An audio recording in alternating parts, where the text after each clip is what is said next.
los 13, Steve Wozniak comenzó a diseñar las primeras computadoras que sentaron las bases de sus siguientes éxitos. Sabemos que su juego favorito es Tetris. En la década de los 90 envió tantos resultados altos al Nintendo Power que ya ni siquiera se los publicaban. Ha recibido múltiples premios, entre ellos, en el 2011, la Asociación Humanista Americana le otorgó la presea Isaac Asimov. Como detalle adicional les comento que nuestro personaje, Wozniak, es un extraordinario bailarín y ha participado con éxito en el programa Dancing with the Stars. Quiero que le demos un fuerte aplauso como los compañeros de la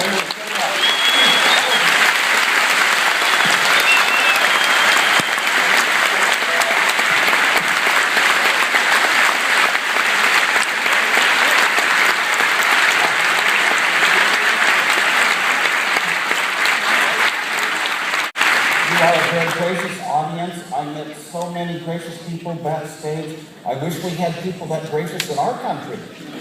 I'm one of those people that think that the peoples of the two countries should actually work out together and get along.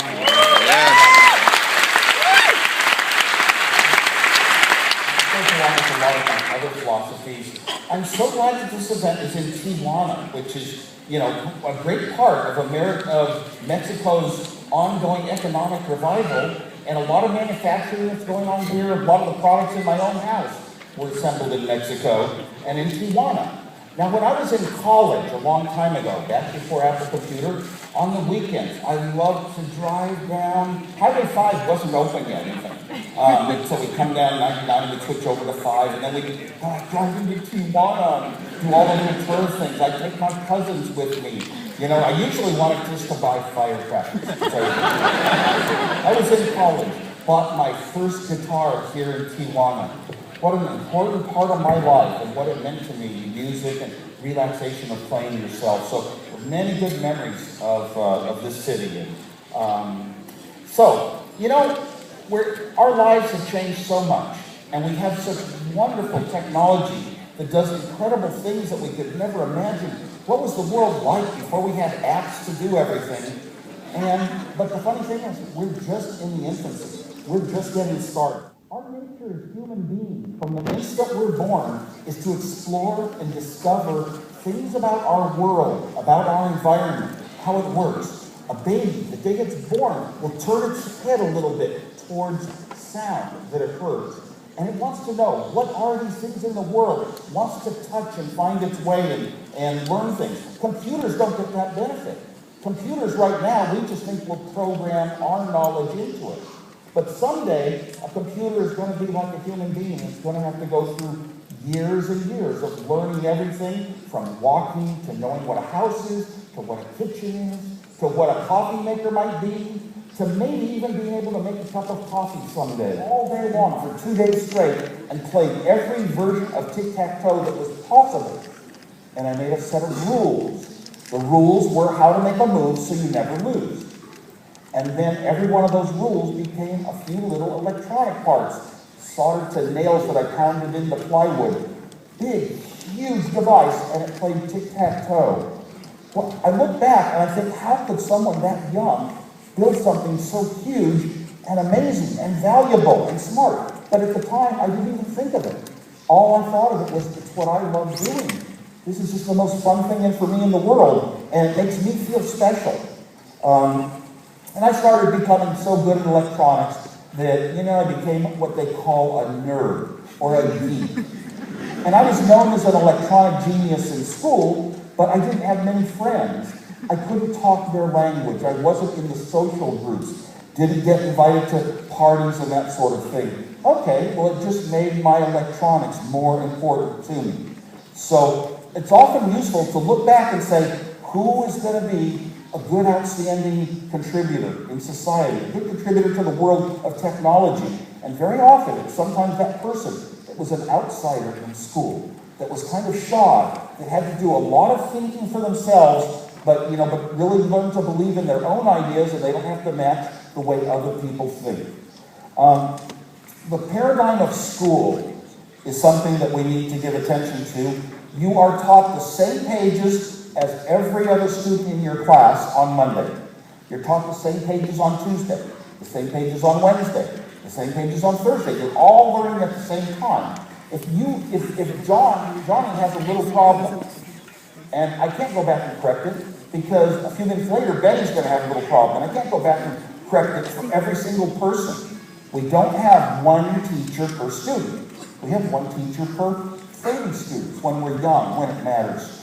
And that's a problem. And then we get tested on Friday, and a few people are outstanding, and they're the good ones that are going to go on in life, and the others feel like, oh, I'm not that smart. And that's something we've got to think about changing someday. I imagine a school that you can go to and say, I want to choose, my grade is straight A's. I will come out as knowledgeable as anyone, but I might go in different directions than the other people, and I might go at different speeds. And I'm hopeful that someday computers will be a part of that paradigm shift. So far, computers in schools just are a tool that we use to do school the normal way. But I'll talk later on about how computers are going to fill that role someday. In school, you're taught that the right answer, you are good, if you have the same answer that everyone else has. That is the correct answer. The problem is, it's not your own answer. It's an answer out of a book. It belongs to someone else. And you sort of learn through school and school and school that there's always an answer in a book and you just have to find it. You don't get taught very much to think hard and come up with an answer that is not in the book. That's the sort of thinking that we overlook, and yet that's the sort of thinking that is called creativity and leads to innovation and new ways of thinking and new products in our lives. Early on, I told my father I felt that education was so important a part of life to giving us the tools we needed to have a job and have money coming in and have a family and a home. And I said, I'm going to be an engineer first in my life, and I'm going to be a teacher second, a 5th grade teacher. 10-year-old kids, like when I was so important, 11-year-old kids. It was such an important time in my life, and these teachers meant so much. And I asked my father, do the teachers get paid more than engineers? And he said, no. I was disappointed. But all through my life, I kept in my head, I want to be a teacher of young children who need good teachers, need to be inspired, need to be motivated. And eventually I did go back and I wound up teaching for 8 years. Secretly, no press, little's known about that. One thing we're not taught in school is to be skeptical, to question a teacher. We'll be called disruptive. We will learn how to calculate when 2 canoes meet on a river, but if we say, no, rivers aren't really the right speed, they never go the same speed, sorry, you're disruptive. Don't speak up, little Johnny. Don't say that sort of thing. And we're often encouraged not to explore. When I was in high school, I had a teacher that said you can go beyond the school. He was an electronics teacher. We had the most incredible electronics program of any high school probably in the world. We had better equipment and better courses than the local colleges. And we had it because of one great teacher who wrote the course himself. He didn't rely on books to teach electronics. He knew his class of students. He knew where our brains were, what we knew, what equipment we had, and he wrote the course based around that. But he also arranged for some of us every year that were very bright, 1 or 2 of us, to go into industry. He made industry connections. And he arranged for me to get to go down to a company and program something called a computer. What's a computer? We didn't have those in school. So I got to go and write programs for a computer. Oh my God, I felt like Superman. Of course, nobody in the school knew me. They didn't know what I was doing. But this was the thing of my life, understanding what computers were. One of the first programs I wrote was a chess program called The Knight's Tour of Chess, where the knight hits every square once, and nothing came out. And I scratched my head, and the next week I printed out chess boards, and I decided my program was working perfectly, and it was going to get to the answer, but it was going to take 10 to the 25th years, longer than the universe has been around. So, what that taught me was this computer that could do 1 million things a second, 1 million, huge, unbelievably fast, couldn't calculate a simple little problem that humans have been able to solve. It couldn't solve that problem based on speed. We need the human mind to come up with methods of solving problems. To this day, we still need the human mind. No computer program has ever come close to the human mind in saying, here's a problem, how can I go about solving it? Not yet. That hasn't happened yet. So we still need the intuition to think about how to solve these problems, that come from the human brain. We don't know how the brain is wired. We really don't have a clue. It's not like a television where you can actually go in and see every little wire and figure out how it's made. I discovered computer manual that year. Computer manual is like architecture. The architecture of the building we're in would be described on paper, drawn by hand, of windows, beams and roofs and sizes of rooms and things. That the architecture of a computer is similar. It's where are the holding blocks that can hold certain numbers of ones and zeros? How does memory work? What are the ones and zeros that tell it what to do, like adding things? What are the set of instructions? Well, I discovered this and I thought, oh my gosh, I was in high school by then. I said, back in elementary school, I used to build logic circuits. I understood logic really well. I wonder if I could design a computer. If I could write on paper my little logic formulas that add up to being a computer. Could I do it? And at first I failed, and then finally I succeeded. And then I got more and more descriptions of computers, the architecture, every one I could get. And the way I would get these manuals of computers is there were no computer books. There were no computer information in stores or bookstores or anything, magazine stores.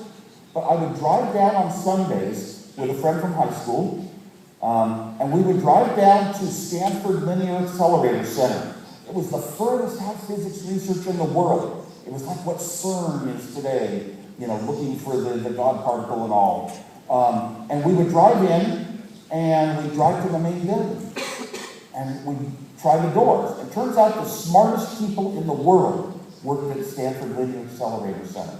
The smartest people in the world. Well, the smartest people in the world never lock doors. I will tell you. So we always find a door open. We'd go in and we'd go up to the second floor. We found the library. And I would sit down and read magazines about computers and books about computers. And I could order manuals of computers. Unbelievable. People might call that bad, that you went into a place you weren't supposed to be in. But all I did was to order information so I could learn. What I was doing was actually good. And so I started designing these computers, one after another, after another, after another, and I never knew what my designs were worth. I couldn't ever buy a single part to build it. A little tiny chip that's like a light switch cost maybe $50 back then. You couldn't possibly buy these chips. They were too expensive. But I loved designing on paper. Every weekend, I would shut my door. My parents were out of it. My friends were out of it. My teachers were out of it. It was on my own because I loved doing it. And loving it, wanting to do something is so much more important than anything else. When I came to teach young kids for 8 years later on, it was less important what I taught them, more important to motivate them and to have fun doing it, to want to learn. Somebody who wants to learn, somebody who wants to accomplish something cannot be stopped. It's a much more powerful motivation than any salary or stock or awards or business titles.